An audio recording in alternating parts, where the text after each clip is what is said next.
Assalamualaikum warahmatullahi wabarakatuh.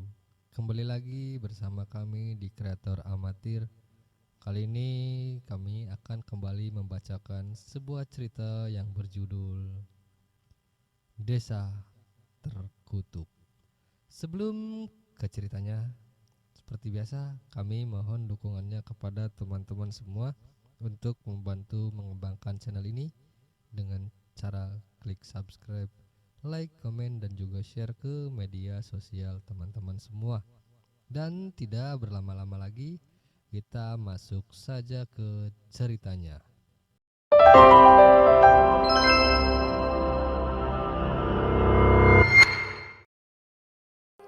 Nama gue Ardi Saputra, anak kota yang gak pernah tinggal di kampung. Seumur hidup, suara jangkrik aja jarang gue dengar, apalagi bau tanah basah habis hujan. Tapi hidup di kota itu mahal. Makan mahal, kontrakan mahal, parkir motor bayar, toilet umum bayar. Makanya waktu temen gue iseng bilang ada desa yang harga rumahnya cuman setara gaji sebulan, gue langsung kepancing. Desa Karangpetung. Katanya nama desa agak serem sih, tapi gue pikir paling cuma nama doang. Perjalanan dimulai. Gue bawa motor bebek tua warna biru. Suara knalpotnya cempreng kayak ayam pilek. Awal berangkat dari kota, jalannya mulus. Ada toko-toko kecil, bengkel, warung bakso, tapi makin jauh makin sepi. Toko hilang, diganti kebun singkong sama sawah. Udaranya mulai dingin, langit mendung. Jalan aspal pelan-pelan berubah jadi jalan cor semen, lalu jadi batu-batu kerikil. Motor mulai oleng. Gue ngerasa kayak lagi main motor cross. Cuman bedanya ini bukan balapan, ini perjuangan hidup. Kalau tahu jalannya kayak gini, mending gue beli sepeda gunung sekalian. Ban motor bisa copot nih, ujarku ngomel sendiri. Di tengah perjalanan gue nemu warung kecil di pinggir hutan. Atapnya dari seng, kursinya dari kayu panjang. Gue berhenti buat istirahat sebentar. Pemiliknya nenek-nenek tua, kulitnya keriput, rambutnya putih diikat ke belakang, matanya tajam. Tatapannya gak lepas dari gue sejak gue turun dari motor. "Anak muda, mau kemana?" tanya si nenek. "Ke desa Karangpetung, Nek. Tahu jalan cepat?" tanyaku. Begitu gue nyebut nama desa itu, nenek langsung diam. Dia ngelirik ke dalam warungnya kayak takut ada yang dengar. "Kalau naik motor, kamu mogok di tengah jalan. Jangan nengok ke belakang. Apapun yang kamu dengar, ingat itu," ujar si nenek. "Halah, itu kayak di film-film horor, Nek. Nenek mau nakut-nakutin gue ya?" ujarku ketawa canggung. "Kalau kamu ketawa, artinya kamu belum pernah lihat mereka," ujar si nenek pelan. Gue nggak mau kelamaan di situ, soalnya hawa di warung itu bikin bulu kuduk gue berdiri. Gue bayar kopi, pamit, dan lanjut jalan. Jalanan makin sepi, gak ada rumah, gak ada orang lewat. Cuman pohon-pohon tinggi di kiri dan kanan. Daunnya rimbun, nutupin langit. Sunyi banget. Sampai suara mesin motor gue jadi kayak satu-satunya hal yang hidup di situ. Udara mulai lembab. Tanah di jalan kayak habis hujan, licin dan merah. Kadang ada ranting jatuh dari atas. Gue mulai ngerasa ada yang aneh, kayaknya ada yang ngikutin dari jauh.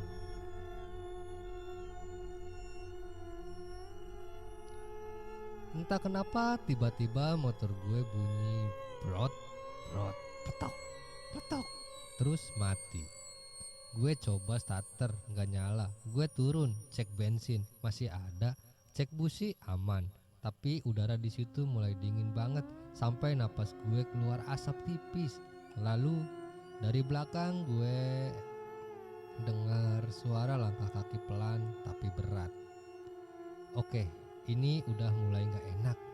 Nenek tadi bilang jangan nengok Ardi, ujarku berbisik ke diri sendiri. Suara itu makin dekat, gue pura-pura gak dengar, terus pencet starter motor secepat mungkin. Ngeng, ngeng, ngeng. Motornya menyala-nyala. Lalu ada yang nyolek bahu gue. Refleks gue nengok dan gue nyesel. Itu bukan orang, bukan juga hewan. Itu kepala perempuan melayang tanpa badan dan rambutnya panjang banget sampai nyapu tanah. Kulitnya pucat, matanya merah, dan mulutnya senyum lebar sampai kelihatan semua giginya yang tajam-tajam. "Nyari desa Karangpetung?" tanya perempuan itu dengan suara serak. Gue teriak sekencangnya, motor langsung nyala, entah kenapa, dan gue tancap gas kayak orang gila. Gue gak tahu gue lewat jalan mana, pokoknya terus gas sampai gue lihat gerbang besar dari kayu. Bertuliskan di atasnya, "Selamat datang di desa Karangpetung." Hurufnya dipahat kasar, kayak pakai pisau. Gue lewat gerbang itu sambil ngos-ngosan, jantung gue mau copot. Gue gak sadar di balik pepohonan ada dua sosok yang memperhatikan gue. Seorang cowok gondrong bawa golok dan seekor ular besar dengan kepala perempuan cantik. Mereka saling melirik lalu mengikuti gue masuk ke desa. Begitu gue lewat gerbang besar desa Karangpetung, suasana langsung berubah. Jalanannya udah gak berupa tanah merah lagi, tapi batu-batu bulat yang disusun rapi. Rumah-rumahnya dari kayu, atapnya rumbia. Ada kandang ayam, jemuran pakaian lusuh, dan banyak banget patung-patung kecil dari batu di depan setiap rumah. Gue pikir awalnya itu cuma hiasan, tapi tatapan patung-patung itu entah kenapa terasa kayak ngikutin gue. Gue berhenti sebentar di depan rumah besar yang kelihatan kayak balai desa. Di situ ada bapak-bapak tinggi kurus, bajunya kotor, rambutnya acak-acakan. Dia lagi duduk sambil ngupas kelapa pakai parang. "Pendatang ya?" tanya bapak itu. "Iya pak, saya mau tinggal di sini, katanya murah," jawabku. Bapak itu tersenyum, tapi senyumnya aneh, gak sampai ke mata. Dia berdiri pelan-pelan, lalu mendekat. Bau badannya amis, kayak ikan busuk. "Kalau mau hidup lama di sini, jangan keluar rumah setelah maghrib," ujar bapak itu. Dia nggak jelasin kenapa, langsung balik duduk terus ngupas kelapa lagi, kayak nggak ada yang terjadi. Gue jalan lagi masuk ke bagian desa yang lebih ramai. Ada ibu-ibu yang lagi jemur pakaian, anak-anak kecil main lari-larian. Tapi yang bikin merinding, semua orang yang gue lewatin berhenti melakukan aktivitasnya begitu gue lewat. Mereka cuman berdiri, senyum, dan ngeliatin gue. Bahkan ada bocah kecil yang nyamperin sambil bawa boneka jerami lusuh. Dia narik celana gue terus bilang pelan-pelan, "Kalau malam boneka ini jalan-jalan sendirian," ujar bocah itu. Terus dia lari masuk rumah tanpa menoleh. Gue berdiri kaku, gak tahu mau ngomong apa. Gue nemuin semacam pasar kecil. Harusnya pasar itu rame, tapi ini sepi, cuman ada beberapa penjual. Satu hal yang aneh, semua dagangan mereka bukan makanan biasa. Ada yang jual kendi berisi cairan hitam, kantong kain berisi tulang-tulang kecil, dan sayur-sayur yang udah layu tapi disusun rapih banget. Seorang nenek penjual daun-daunan melambai ke gue. "Nak, mau beli daun penangkal? Kalau tidak, nanti malam kau akan dipanggil," ujar sang nenek. Gue makin gak ngerti.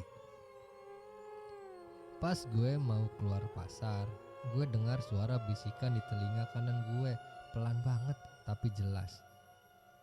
Balik sekarang sebelum mereka datang. Gue nengok ke kanan, gak ada siapa-siapa. Warga di sekitar masih ngeliatin gue sambil senyum. Tiba-tiba dari arah belakang ada suara laki-laki teriak. "Hai, lo, jangan sendirian di sini," ujar suara cowok. Gue noleh dan ngeliat cowok gondrong bawa golok di pundak. Wajahnya tegas tapi santai. Dia jalan cepat ke arah gue. Di belakangnya ada seekor ular besar merayap di tanah, tapi kepalanya kepala perempuan cantik dengan rambut panjang dan senyum manis. Gue langsung mundur pelan-pelan. Ini gue salah masuk film ya?" ujarku bertanya. Cowok itu nyengir. "Nama gue Rian, ini Ayu. Kalau gak mau mati malam ini, ikut kami sekarang," ujar cowok gondrong yang mengaku Rian. Gue gak tahu kenapa gue nurut aja waktu Rian nyuruh ikut. Antara takut sama dia yang bawa golok atau takut sama Ayu, siluman ular cantik yang senyumnya kayak iklan pasta gigi, tapi matanya kayak bisa makan gue hidup-hidup. Kami lewat gang sempit di antara rumah-rumah kayu. Beberapa warga yang tadi ngeliatin gue masih berdiri di tempat, senyum kayak patung hidup. Gue mulai mikir, apa mereka sebenarnya bukan manusia? Rumah Rian ada di pinggir desa dekat hutan. Bentuknya rumah panggung dari kayu, tapi di bawahnya ada lubang besar yang ditutup anyaman bambu. Gue ngerasa itu bukan lubang biasa. Begitu masuk, suasananya campur aduk. Ada kursi rotan, meja kayu, tapi di pojok ada toples kaca berisi kepala ayam yang diawetin.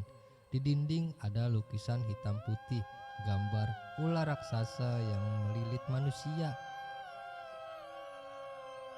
"Lu kolektor barang aneh ya?" tanyaku berbisik ke Rian. "Bukan kolektor itu persiapan perang," jawab Rian. Gue gak tahu mau nanya lebih jauh atau enggak. Soalnya dari dapur Ayu muncul sambil bawa teko teh. Badannya setengah manusia setengah ular. Gerakannya luwes, tapi ekornya nyapu-nyapu lantai sampai sapu di pojokan jatuh sendiri. "Minum dulu Ardi, tenang aja, tehnya gak ada racunnya." Gue ragu mau minum, tapi Ayu nyorongin gelas itu sambil kedip satu mata. Akhirnya gue minum juga dan ternyata tehnya enak banget. Ada aroma wangi yang bikin badan hangat. Rian duduk di kursi, nyender santai sambil mainin goloknya. Dia mulai cerita. "Desa ini kena kutukan dari puluhan tahun lalu. Setiap malam, makhluk-makhluk yang dulu jadi tumbal pesugihan keluar mencari mangsa," ujar Rian. "Makhluk? Kayak yang gue lihat di jalan tadi?" tanyaku. "Itu cuman salah satu, ada yang lebih parah dan mereka gak suka orang baru," jelas Ayu. Pas Rian lagi serius cerita, Ayu tiba-tiba ngelilit pinggang gue pakai ekornya. Gue kaget, hampir nyipratin teh. Lepas, ngapain sih?"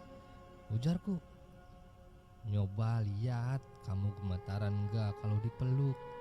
ujar Ayu nyengir. "Ayu, dia bukan makanan," ujar Rian mendelik. Ayu cuman ketawa cekikikan, terus balik ke dapur sambil ekornya sengaja nyapu-nyapu kaki gue. Gue mulai mikir, ini rumah isinya orang gila semua. Rian akhirnya berdiri dan ngomong dengan nada yang serius. "Nanti malam, apapun yang kamu dengar, jangan buka jendela, jangan keluar rumah. Kalau enggak, mereka bakal tahu kamu di sini," jelas Rian. Gue cuman bisa ngangguk, tapi di luar matahari udah mulai turun dan angin yang bertiup bawa suara bisik-bisik yang entah dari mana. Gue baru sadar Malam pertama di desa ini baru mau dimulai. Sore di desa ini turun cepat. Langit yang tadi masih biru langsung berubah abu-abu pekat, kayak ada yang matiin lampu dunia. Dari balik jendela gue bisa lihat warga-warga buru-buru masuk rumah, menutup pintu rapat, dan beberapa dari mereka menaruh sesuatu kayak kantong kain hitam di depan pintu. "Itu apa, Rian?" tanyaku. "Jimat, supaya mereka nggak diundang masuk," jelas Rian. "Mereka siapa?" tanyaku. "Makhluk yang doyan daging segar, dan kamu kelihatan masih segar," jelas Ayu sambil nyalain lampu. Dia ngomong itu sambil ngeliatin gue dari ujung kaki sampai kepala. Lidah bercabangnya menjulur sebentar. Gue gak tahu dia bercanda atau enggak, tapi jantung gue udah kayak drum. Rian ngeluarin 2 golok besar dan menaruhnya di dekat pintu. Ayu ngecek semua jendela, nutup tirai tebal. Dia bahkan ngelilit ekornya di salah satu kunci jendela biar gak kebuka. "Kalau kamu dengar ketukan, jangan jawab. Bahkan kalau kedengaran kayak suara orang yang kamu kenal, tetap jangan jawab," jelas Ayu. Gue cuman bisa ngangguk sambil duduk di kursi rotan yang bunyinya kret kret tiap gue gerak. Jam baru menunjukkan pukul 8 malam, tapi suasana udah kayak jam 12. Angin kencang, pohon di luar berderit, dan tiba-tiba ada suara langkah kaki di teras, pelan dan berat. Suara ketukan pintu pertama. "Rian, bukain pintunya. Ini aku Sari, tetangga kamu," ujar suara perempuan dari luar dengan nada lembut. Gue refleks nengok ke Rian. Dia cuman geleng pelan sambil nyuruh gue diam. Tapi Ayu malah senyum jahil, jalan ke pintu pelan-pelan. "Ayu, lu mau ngapain?" tanya gue berbisik. "Penasaran aja, siapa itu?" jawab Ayu sambil nyengir. Dia pura-pura mau buka pintu, tapi Rian langsung narik ekornya sampai dia mundur. "Kalau itu Sari beneran, dia gak akan datang malam-malam. Duduk," ujar Rian. Suara di luar tiba-tiba berubah, bukan lagi ketukan, tapi hentakan keras kayak ada yang nabrak pintu. Dari sela-sela papan kayu gue bisa lihat bayangan. Dan itu bukan manusia. Tingginya hampir nyentuh atap. Badannya kurus banget dan lehernya panjang kayak ular. Ayu malah ketawa kecil.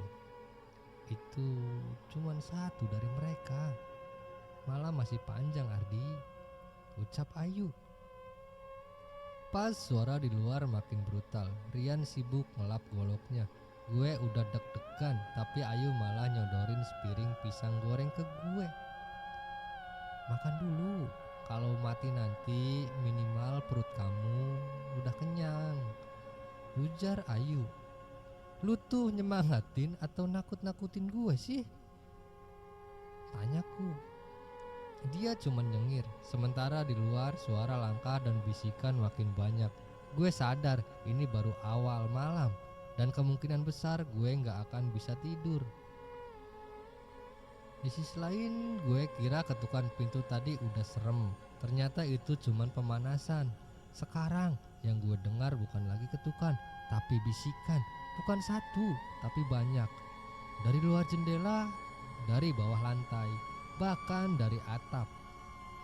"Ardi, buka pintunya Ardi. Di sini hangat. Kami lapar Ardi. Cuman sebentar saja," ucap suara-suara itu pelan tapi nusuk ke telinga. Kayak ada yang langsung ngomong di kepala gue. "Rian, mereka tahu nama gue," ujarku gemetar. "Ya iyalah, mereka nyium bau orang baru dari jarak 1 kilo," jawab Rian. Kayak nyium aroma gorengan ya, Ri, ujar Ayu sambil ngemil pisang goreng. Gue melotot ke mereka berdua. Mereka santai banget, padahal gue hampir ngompol.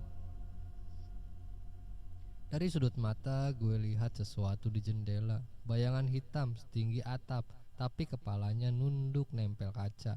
Wajahnya bukan manusia, kulitnya kelabu, matanya putih semua, dan mulutnya kebuka lebar banget sampai rahangnya kayak mau lepas.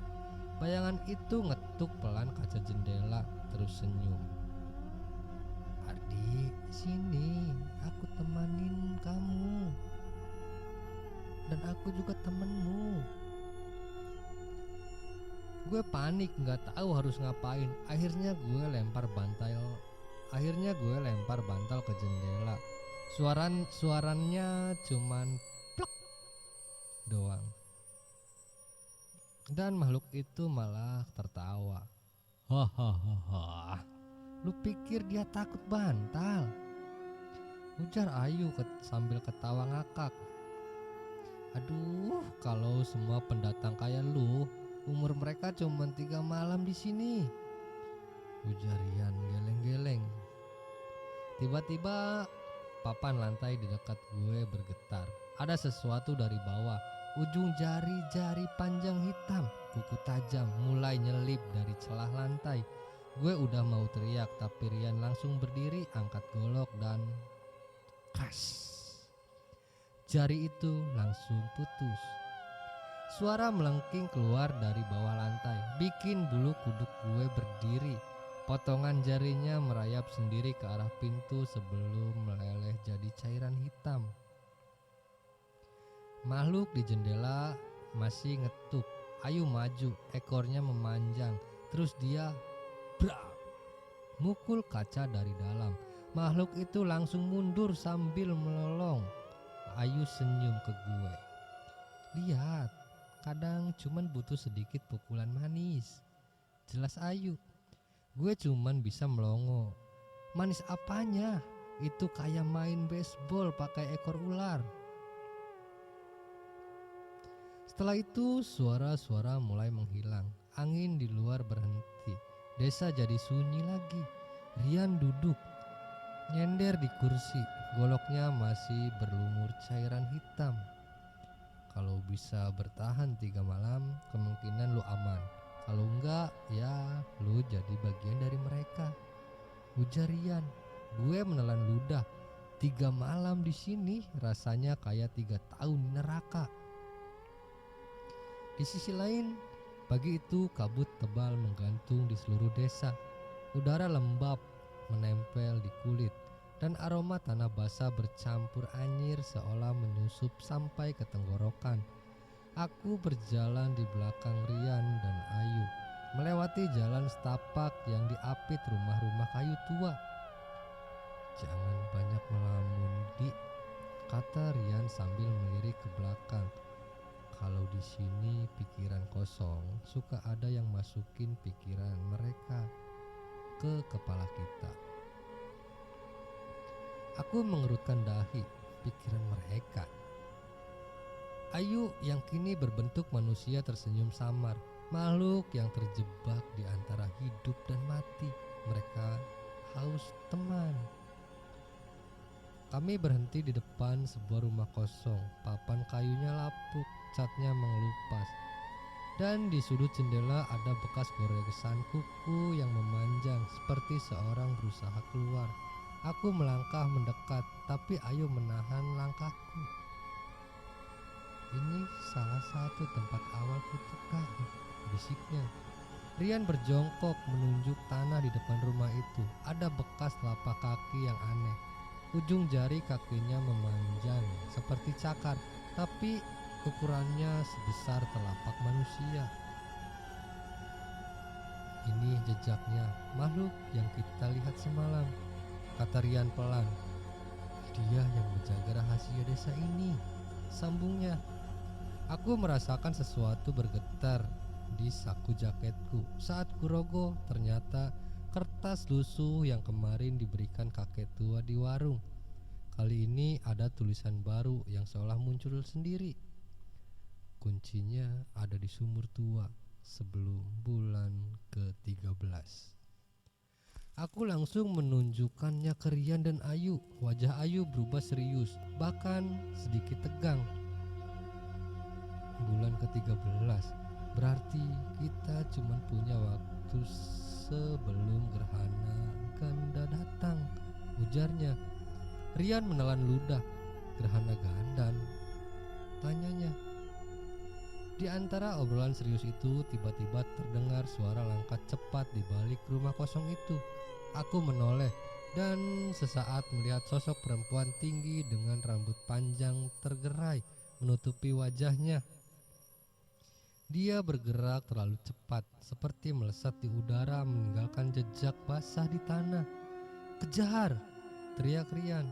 Kami bertiga berlari melewati lorong-lorong sempit desa.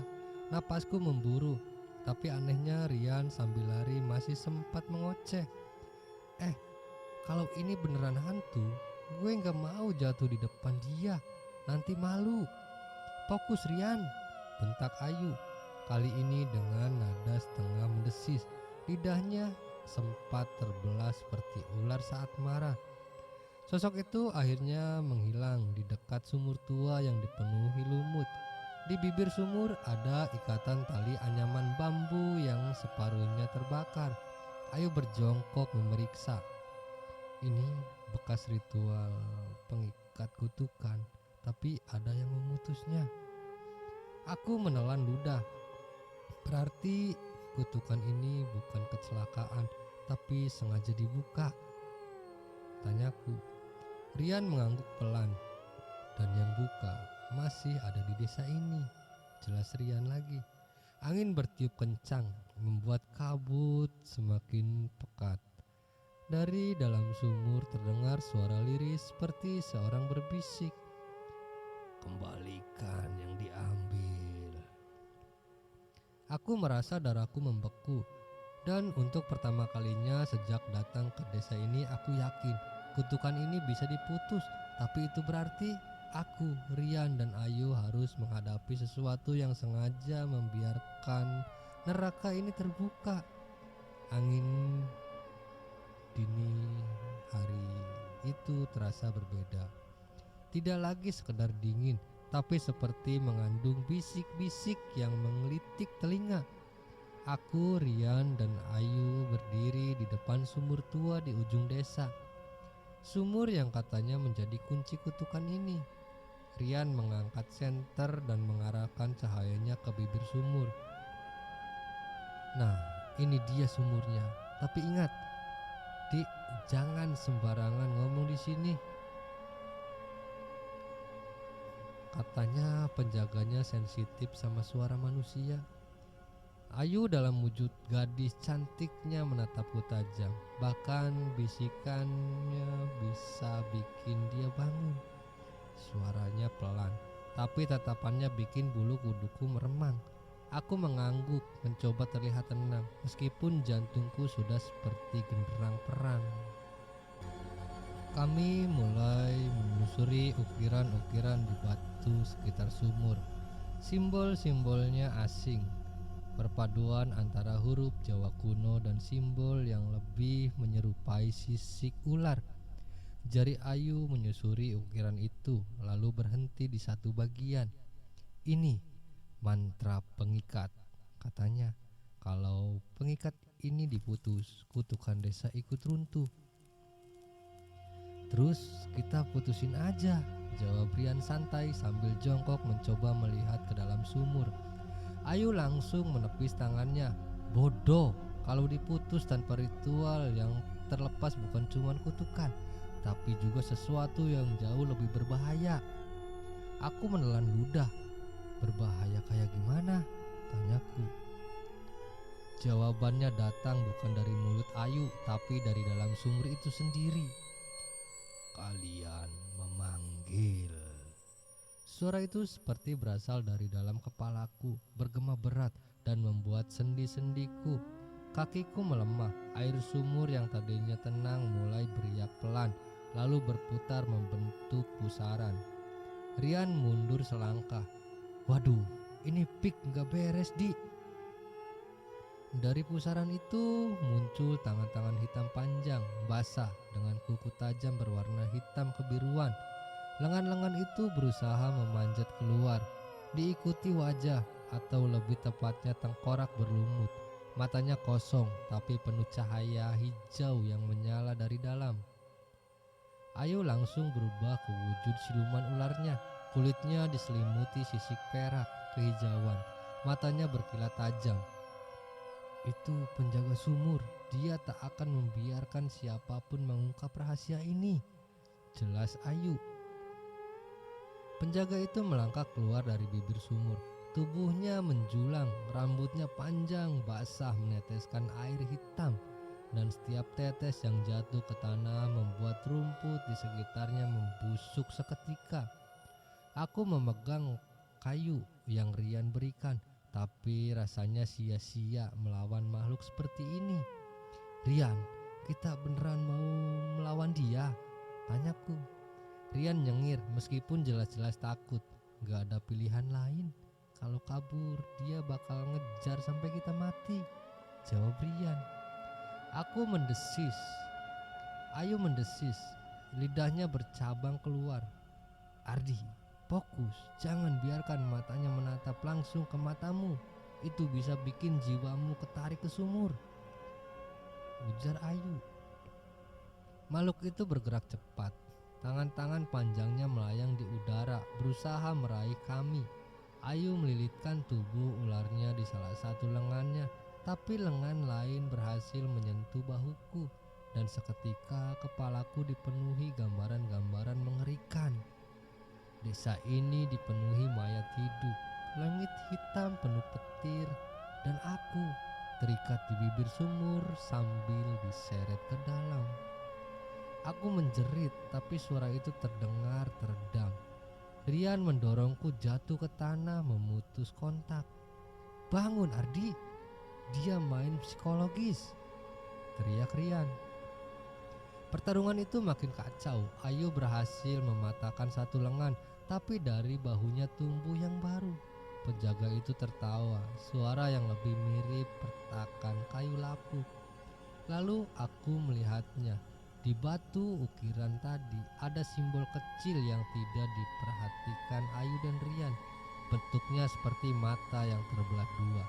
Entah kenapa aku merasa itu kuncinya. Aku berlari ke batu itu, mengambil pisau kecil dari atas dan mulai menggores simbol tersebut. Setiap goresan membuat penjaga sumur itu meraung kesakitan. Tubuhnya berasap dan Ayu berteriak, Ardi, jangan terusin. Kalau salah, kita semua ikut lenyap, teriak Ayu. Tapi sudah terlambat. Simbol itu terbelah sempurna. Penjaga sumur mengeluarkan jeritan terakhir. Tubuhnya terpecah menjadi ribuan serpihan bayangan yang disedot kembali ke dalam air. Lalu sumur itu tertutup oleh lapisan es tipis. Sunyi, hanya napas kami yang tersisa. Rian duduk di tanah ngos-ngosan. Gila Ardi, lo barusan hampir bikin kita mati. Tapi kayaknya lo juga nyelamatin kita. Ayu menatapku lama, ekspresinya sulit dibaca. Ardi, lo baru aja ngebangunin sesuatu yang jauh lebih besar. Penjaga itu cuman gerbangnya, jelas Ayu. Dadaku terasa berat. Aku sadar perjalanan ini baru saja memasuki bab yang jauh lebih gelap. Langit desa Karangpetung malam itu tampak seperti dilapisi tinta hitam yang lebih pekat dari biasanya. Awan gelap berputar pelan di atas kepala, dan udara yang biasanya dingin kini terasa seperti menekan dada. Ardi berdiri di tengah lapangan desa bersama Rian dan Ayu, menatap sisa-sisa simbol dari batu yang mereka hancurkan di sumur tua sore tadi. Waktu itu gue pikir menghancurkan simbol itu bakal bikin keadaan membaik, tapi yang terjadi malah kebalikannya. Seakan sesuatu yang udah lama tertahan sekarang bebas berkeliaran. Tiba-tiba suara gemertak kayu terdengar dari salah satu rumah tua di tepi lapangan. Gentengnya bergetar dan dari celah atap asap hitam tebal keluar seperti napas makhluk raksasa. Ayu refleks menegang. Sisiknya yang samar di leher mulai terlihat. Itu bukan asap biasa. Itu tandanya roh terikat mulai lepas, ujar Ayu berbisik. Santai aja, kalau ada yang nyerang kan ada kamu yuk, jawab Rian mencoba santai. Tinggal dikit juga kelar, sambung Rian. Kalau aku ular beneran sekarang, kalau kamu udah jadi cemilan, ujar Ayu melirik tajam. Jangan bercanda soal gitu yuk, jawab Rian. Suara tawa kecil Rian langsung tenggelam oleh jeritan dari ujung desa. Aku dan yang lain berlari menembus gang sempit yang remang-remang. Di salah satu rumah mereka menemukan seorang ibu parubaya terpojok di sudut menatap sudut ruangan dengan mata yang membelalak. Di sana bayangan hitam besar bergerak di dinding. Bukan cuma bergerak, bayangan itu seperti punya tubuh sendiri. Tangannya panjang tak wajar, jari-jarinya runcing seperti paku besi. Itu apaan? Tanyaku. Bayangan penjaga, dia bebas karena segelnya hancur, jawab Ayu dengan suara rendah. Oke, jadi yang kita lepas itu kayak monster pemilik kosan marah? Tanya Rian. Kurang lebih, jawab Ayu. Bayangan itu bergerak cepat menempel di dinding dan langit-langit, lalu melesat ke arah mereka.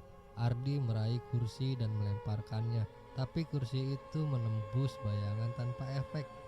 Ayu maju, matanya berkilat kehijauan, lalu mengeluarkan desisan tajam. Dari telapak tangannya keluar pusaran kabut kehijauan yang memaksa bayangan itu mundur. Namun kabut itu malah membuat udara semakin dingin dan di luar rumah mulai terdengar suara-suara lain.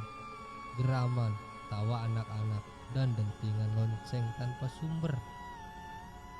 Seperti ada yang membangunkan seluruh isi desa dan mereka enggak semuanya manusia. Rian yang tadinya mau kabur malah berhenti, menatap keluar jendela. Itu kenapa ada nenek-nenek jalan sambil bawa kepala sendiri? Katanya dengan suara nyaris pecah. Ardi menoleh dan benar, seorang nenek berjalan tertatih di jalan desa, tapi kepalanya ada di tangannya, tersenyum miring. Ayo menarik keduanya. Kita harus pergi, ini baru permulaan, ucap Ayu. Aku pikir penghancuran simbol kutukan akan bikin semuanya membaik. Nyatanya malah kebalikannya. Malam ini desa terasa seperti perut binatang buas yang kelaparan. Gelap, sesak, dan berdenyut aneh. Angin yang biasanya cuman berdesir sekarang berisik. Kayak ada ribuan suara berbisik-bisik di setiap sudut rumah. Rian berjalan di depanku sambil bawa obor, sementara Ayu dalam wujud manusia menyusuri sisi kanan jalan sambil matanya terus mengamati kegelapan. Ekornya kadang muncul sebentar kalau dia merasa terancam, lalu menghilang lagi di balik kain jariknya. Ardi, mulai sekarang jangan percaya sama apa yang kamu lihat, bisik Ayu tanpa menoleh. Maksudmu? Tanyaku sambil melangkah pelan. Makhluk-makhluk ini suka meminjam wajah orang yang kamu kenal, dan mereka pintar banget bikin kamu ragu, jelas Ayu. Rian nyeletuk sambil nyorotkan obor ke sebuah gang kecil. Kayak mantan kamu, di mukanya manis tapi hatinya kutukan, celetukan Rian. Aku menghela napas panjang. Serius Rian, Eh, aku serius juga loh. Mantan itu bagian dari perjalanan hidup, jawabnya sambil nyengir. Tiba-tiba terdengar suara langkah cepat dari arah belakang. Aku refleks menoleh dan kulihat ibu yang memeliharaku waktu kecil. Tapi itu nggak mungkin, dia sudah meninggal bertahun-tahun lalu. Ardi, pulanglah, desa ini bukan untukmu. Suaranya lirih, namun matanya, oh Tuhan, pupilnya membelah vertikal seperti ular. Seketika Ayu melangkah cepat ke depanku. Mundur, wujudnya berubah. Matanya menyala kehijauan. Lidah bercabang menyambar udara dan ekor besar menyapu tanah. Makhluk berwajah ibuku itu mendesis lalu melesat mundur ke dalam kegelapan. Rian yang sedari tadi diam langsung nyeletuk. Itu calon mertua kamu, Di? Tanya Rian membentakku.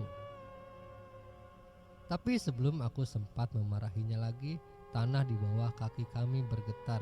Dari arah sumur tua terdengar suara seperti kayu patah bercampur jeritan. Ayu mengernyit. Mereka sudah mulai keluar semua, ujar Ayu. Dan aku tahu malam ini kami bukan cuma diburu, tapi juga diuji. Apakah kami cukup kuat untuk melawan kutukan ini atau jadi bagian darinya? Malam itu hujan turun, tapi bukan hujan biasa. Aku, Rian, dan Ayu yang sedang berteduh di balai desa tiba-tiba mendengar suara tetesan yang aneh. Bukan plok-plok air melainkan plak-plak-plak yang lengket. Aku melongok keluar, mataku melebar.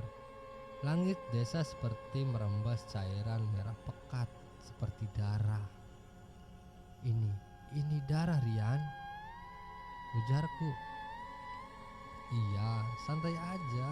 Kalau di sini mah musim hujan darah itu udah kayak musim mangga, jawab Rian sambil pasang jas hujan dengan santai. Gak biasanya deras kayak gini. Ada yang memanggil roh-roh lapar. Jelas Ayu berdiri di ambang pintu, matanya menyipit. Mereka bertiga keluar menembus guyuran darah yang membuat tanah licin dan anyir. Bau besi menusuk hidung. Warga desa berlarian. Sebagian bersembunyi di dalam rumah sambil membakar kemenyan. Tiba-tiba di tengah aliran darah yang membentuk genangan di lapangan, muncullah sosok tinggi dengan kepala setengah hancur. Kulitnya mengelupas dan matanya hanya lubang hitam berair darah. Makhluk itu berbicara dengan suara gemuruh. Kalian hancurkan penyeimbang. Desa ini akan tenggelam dalam murka. Ardi atau aku merasakan lututku lemas. Rian malah melangkah maju mencoba negosiasi. Bang, ini kalau mau ngamuk jangan di sini dong. Ada anak-anak, ada ibu-ibu, kan gak enak. Celetuk Rian. Diam, ujar makhluk itu. Ayu berubah separuh wujudnya. Sisik peraknya muncul di leher. Matanya menyala hijau, tapi kali ini makhluk itu tidak sendirian. Dari setiap genangan darah bermunculan tangan-tangan pucat yang mencoba menarik mereka ke dalam tanah. Aku panik, tapi di tengah kekacauan itu dia melihat sesuatu di dada makhluk besar itu. Sebuah kalung dari tulang, mirip dengan yang pernah aku lihat di goresan batu sumur tua. Aku sadar kalung itu mungkin kuncinya. Namun setiap langkah mendekat berarti harus melewati puluhan tangan berdarah yang ingin menyeretnya ke kegelapan. Langit di atas desa terkutuk mulai menghitam. Bukan sekedar gelap malam, tetapi seperti kabut pekat yang diselimuti aroma anyir darah. Angin bertiup tak wajar, membawa bisikan-bisikan samar yang membuat bulu kuduk berdiri. Aku, Rian, dan Ayu berdiri di tengah lapangan desa. tempat yang kini menjadi pusat pusaran kutukan. Tanah di sekitar mereka retak, mengeluarkan uap panas bercampur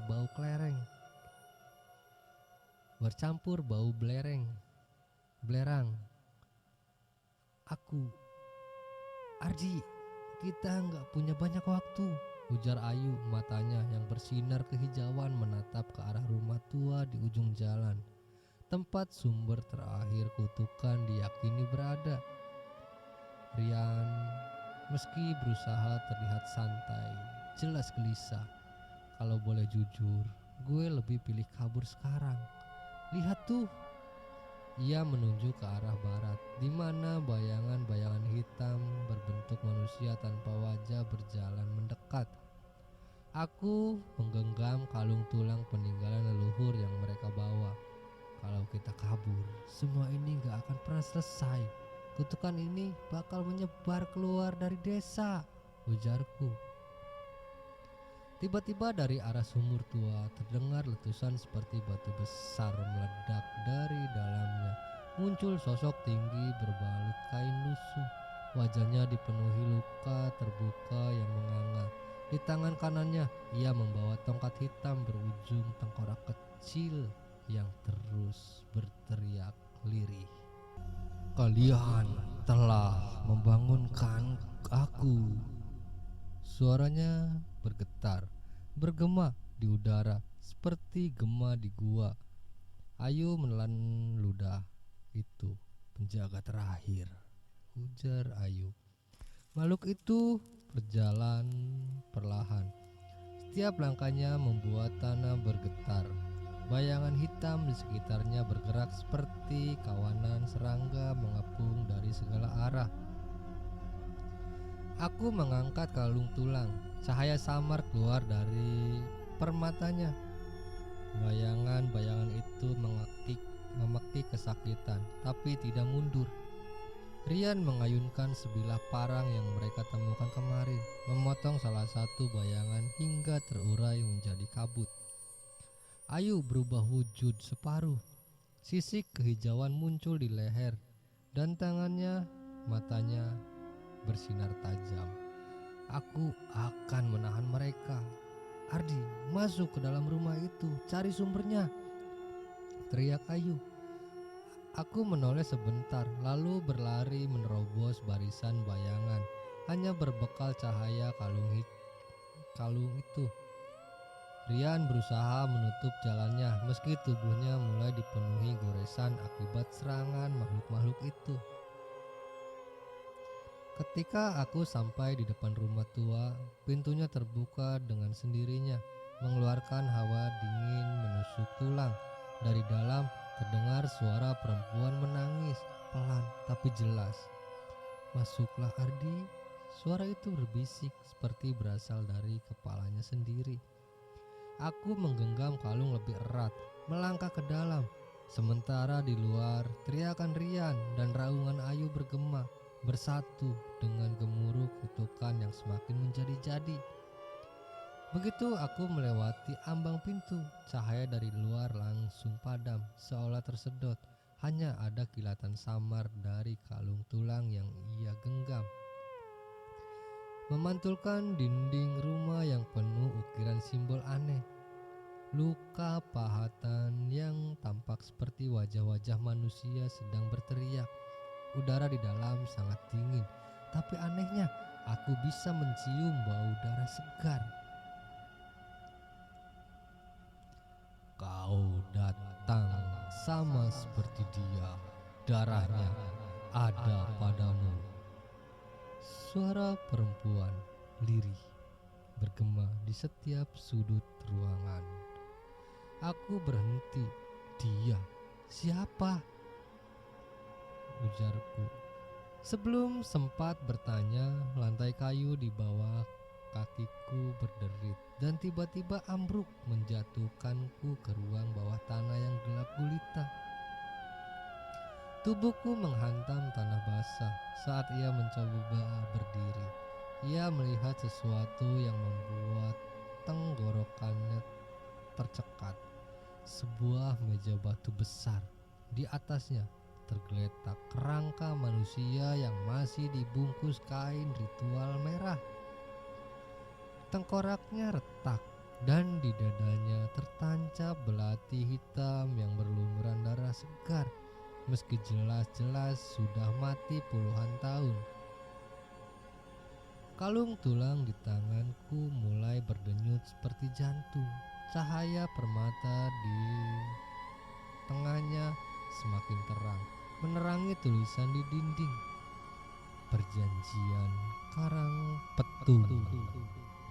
Darah pertama menjadi kunci, darah terakhir menjadi akhir. Aku mulai sadar, darah pertama yang dimaksud adalah korban awal saat kutukan ini dibuat, dan darah terakhir berarti keturunan terakhir dari garis keluarga yang mengikat perjanjian ini. Di kepalanya terngiang perkataan makhluk di gubuk tua, tumbal terakhir harus mengakhiri.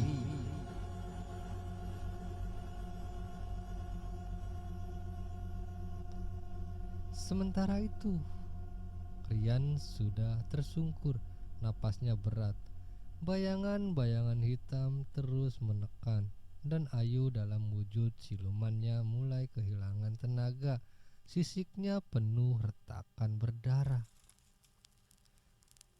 "Ardi, cepat, gue gak tahu berapa lama lagi kita bisa," teriak Rian.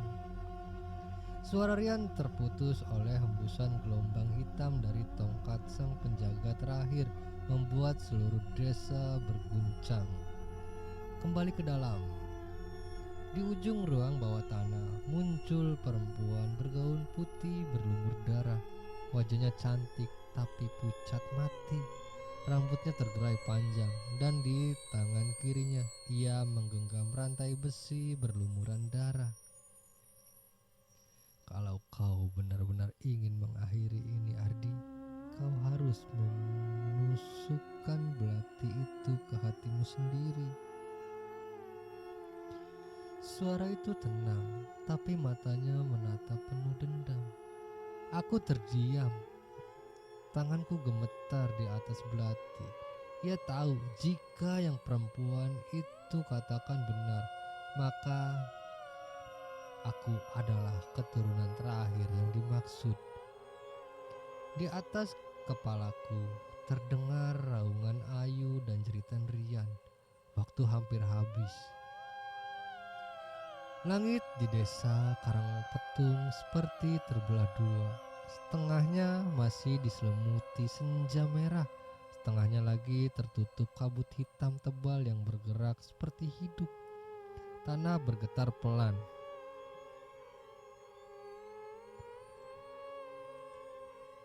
Dari kejauhan terdengar raungan makhluk yang tak lagi hanya satu, tapi puluhan.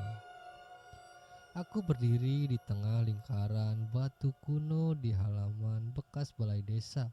Di hadapannya, ukiran tengkorak di batu itu perlahan bercahaya merah menyala.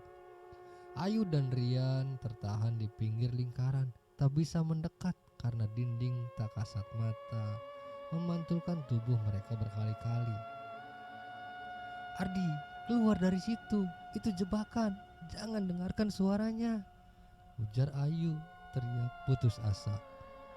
Tapi di telingaku, suara Ayu nyaris tenggelam oleh bisikan tua yang menyusup langsung ke dalam pikiranku. "Satu jiwa, darahmu, tulangmu, cukup untuk menghentikan semua ini."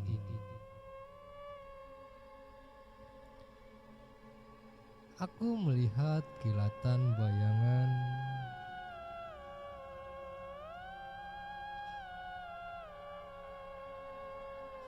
gambaran desa kembali normal. Anak-anak berlarian di jalan, warga tersenyum, tak ada lagi makhluk atau kabut.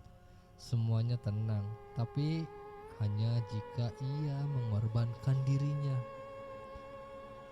Kalau aku mati, semua orang selamat. Tapi Rian, Ayu, mereka, ujarku bermonolog dengan napas berat. Sementara itu di luar lingkaran, Rian dan Ayu kian terdesak. Penjaga terakhir, makhluk setinggi pohon kelapa dengan tubuh dari tulang dan lumpur hitam, merangsek mendekat. Setiap langkahnya membuat tanah berlubang dan udara berbau busuk.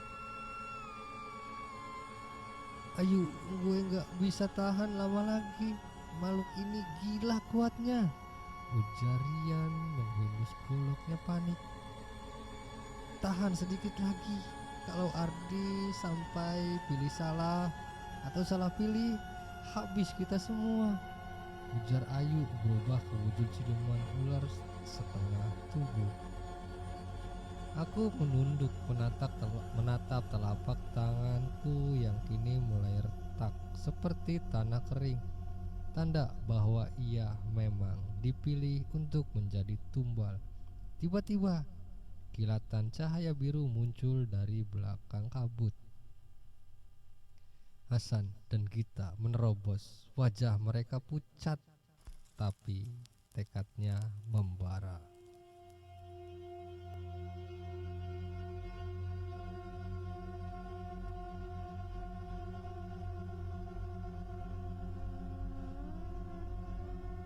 Ardi, jangan percaya. Itu cuman jalan yang mereka mau. Ada cara lain, tapi lo harus keluar dari lingkaran itu sekarang, teriak Hasan. Bisikan di kepalaku berubah menjadi jeritan marah. Kabut menebal dan batu-batu di lingkaran mulai meledak satu persatu. Di saat yang sama, penjaga terakhir mengangkat lengannya, siap menghantam Rian dan Ayu dalam sekali tebas. Aku harus memutuskan mengorbankan diriku untuk mengakhiri semua ini, atau percaya pada Hasan yang belum tentu benar.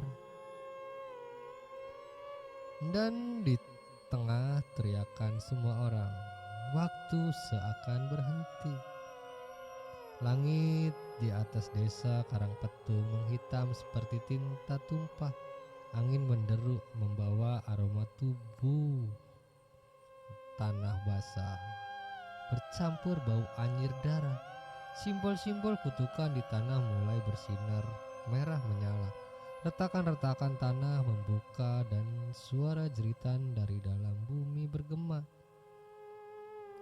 Aku berdiri di tengah lingkaran. Pusaran kuno, napasnya terengah, tubuhnya penuh luka.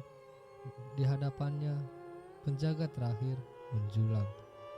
Tubuhnya terbuat dari gabungan tulang, akar, dan bayangan. Matanya dua cahaya merah yang menembus kabut.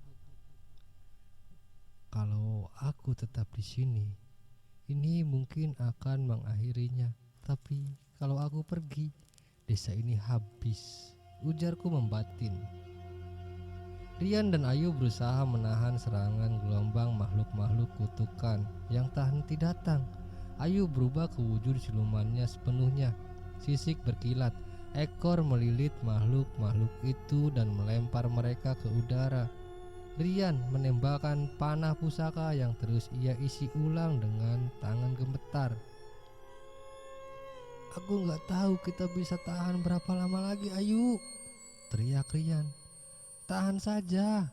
Kalau Ardi berhasil, semuanya selesai, jawab Ayu. Kembali ke Ardi. Hasan dan Gita datang. Wajah mereka pucat. Hasan membawa kitab tua yang sudah lusuh. Ardi, ada cara lain, tapi resikonya. Jelas Hasan. Terlalu lama, Hasan. Desa ini gak punya waktu, jawab Ardi. Kalau kamu yang dikorbankan, siapa yang akan mengingatkan kami semua kalau kutukan ini bisa muncul lagi? Jelas kita memohon. Ardi terdiam, pandangannya jatuh pada kalung tulang di tangannya. Pusaka yang sejak awal menjadi kunci. Ia memejamkan mata, lalu tersenyum tipis. Aku melangkah maju ke arah penjaga terakhir. Setiap langkahnya membuat tanah bergetar. Ia mengangkat kalung itu tinggi-tinggi, lalu menghantamkannya ke tanah. Cahaya putih meledak, membutakan semua mata yang melihatnya. Penjaga terakhir mengeluarkan raungan panjang sebelum tubuhnya meledak menjadi ribuan pecahan bayangan yang menguap di udara. Makhluk-makhluk lain ikut menjerit dan lenyap. Simbol-simbol kutukan di tanah padam satu persatu. Rian, Ayu, Hasan, dan Gita berlari ke arah lingkaran pusaka. Tapi yang mereka temukan hanyalah tanah kosong. Ardi hilang. Hanya tersisa kalung tulang yang retak di tengah debu. Desa Karangpetung kembali sunyi. Kutukan memang berhenti, tapi keheningan itu menyimpan satu janji. Suatu di bawah tanah hanya tertidur, menunggu waktu untuk bangkit lagi. Ayu memungut kalung retak itu. Kalau dia masih hidup, kita akan menemukannya, ujar Ayu berbisik.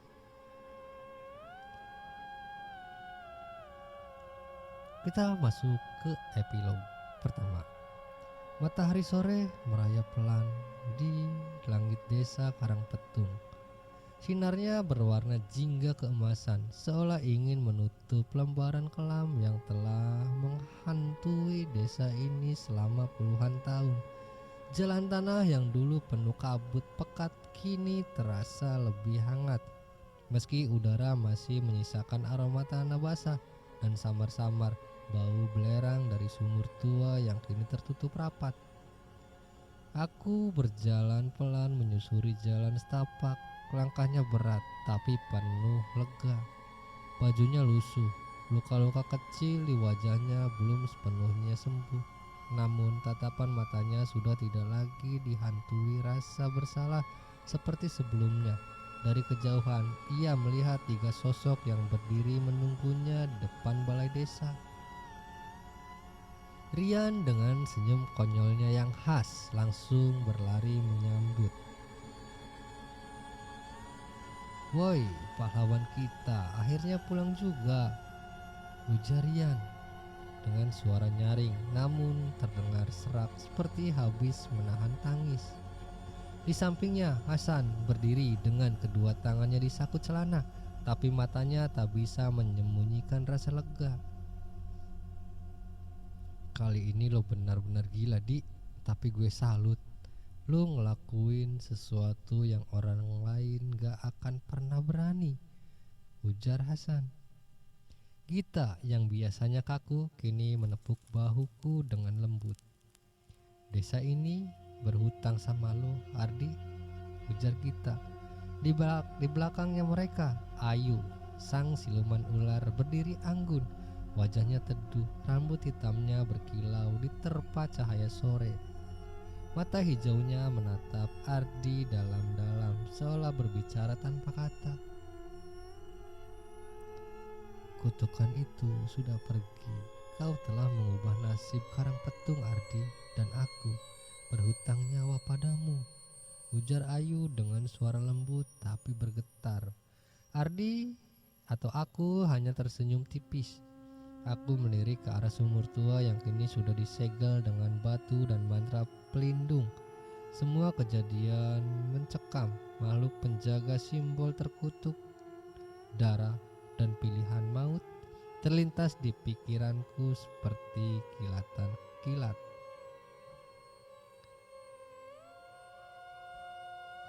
Kita semua yang melakukannya. Kalau salah satu dari kita gak ada, semua ini gak akan selesai, ujarku. Mereka berdiri bersama di depan balai desa, menikmati suasana tenang yang sudah lama tak dirasakan warga. Angin sore berhembus membawa aroma sawah dan suara jangkrik. Dari kejauhan terdengar anak-anak berlarian sambil tertawa, tanda bahwa desa ini mulai bernapas kembali. Namun di tengah ketenangan itu, Ayu melirik ke arah hutan di barat desa. Pandangannya sedikit muram. Kalian harus tahu, setiap kutukan yang berakhir selalu ada sesuatu yang menggantikannya. Aku hanya berharap yang berikutnya tidak seburuk yang sudah kita lalui, ujar Ayu. Semua terdiam, langit semakin gelap dan sinar terakhir matahari menghilang di balik pepohonan. Karang Petung mungkin sudah bebas untuk sementara. Langit desa Karang Petung sore itu seperti kanvas yang dilukis dengan warna oranye keemasan. Angin sore berhembus pelan membawa aroma tanah basah setelah hujan. Desa itu sudah tidak lagi diselimuti kabut kelabu yang mencekam. Kini suara burung dan tawa anak-anak kembali terdengar di jalan kecil yang dulu sunyi dan penuh rasa takut. Aku berjalan pelan menyusuri jalan desa. Langkahku berat, tapi hatiku lega. Ia melihat wajah-wajah yang dulu muram kini mulai tersenyum. Beberapa warga bahkan menyapanya dengan penuh hormat. Terima kasih Nak Ardi, desa kami hidup kembali. Di ujung jalan, Rian sudah menunggu dengan senyum lebarnya yang khas. Lama banget bro, gue sampai mikir lu bakal betah di alam sana. Aku tertawa kecil. Gue gak segila itu Rian, lagian ada alasan gue balik. Hasan dan Gita juga muncul dari belakang, masing-masing membawa oleh-oleh kecil. Gita menepuk bahuku dengan lembut. Kamu benar-benar bikin kami khawatir, tapi akhirnya semua ini berakhir. Hasan mengangguk, tapi gue rasa kita semua gak bakal lupa sama yang kita lalui. Tiba-tiba suara gesekan ranting terdengar dari sisi jalan. Ayu, siluman ular yang kini lebih sering berwujud manusia, muncul sambil tersenyum misterius. Rambut hitamnya tergerai, matanya tajam tapi tidak lagi mengancam. Kalian kira aku akan pergi begitu saja? Aku masih punya hutang budi pada kalian. Jelas Ayu. Rian langsung bercanda. Kalau hutangnya bisa dibayar pakai makanan, gue terima, tapi jangan ular goreng ya. Ayu mendengus sambil melirik tajam. Mulutmu itu Rian, suatu hari bisa bikin kau celaka, ujar Ayu.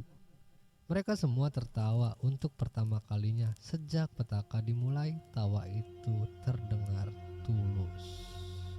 Namun jauh di dalam sumur tua yang kini sudah tertutup rapat, ada suara samar seperti bisikan, atau mungkin hanya gema masa lalu yang belum sepenuhnya sirna. Desa Karang Petung memang bebas dari kutukan untuk sekarang. Senja menyelimuti desa Karang Petung. Warna langit oranye kemasan menetes di sela pepohonan yang kini tak lagi berbisik seram seperti dulu. Angin membawa aroma tanah basah, bukan lagi bau anyir darah atau kemenyan. Aku duduk di balai-balai bambu depan rumahku, menatap jalan tanah yang dulu penuh teriakan dan ketakutan. Di depannya, Rian sedang tertawa cekikikan bersama Ayu, sang siluman ular yang kini lebih sering berwujud manusia dan mengenakan selendang hijau. Sesekali ekornya terlihat ketika ia lupa mengendalikan diri, membuat Rian teriak geli. Hasan dan Gita datang membawa sekeranjang buah pohon jambu. Di dekat sumur tua berbuah lagi, kata Gita sambil tersenyum, meski matanya masih menyimpan sisa trauma. Syukurlah, berarti tanah ini sudah benar-benar lepas dari cengkraman kutukan, jawab Ardi pelan. Namun dalam hatinya, aku tahu damai ini tidaklah abadi. Dalam perjalanan pulang dari pertarungan terakhir, ia melihat sesuatu di balik keruntuhan altar lama, sebuah ukiran yang tidak sempat ia hancurkan.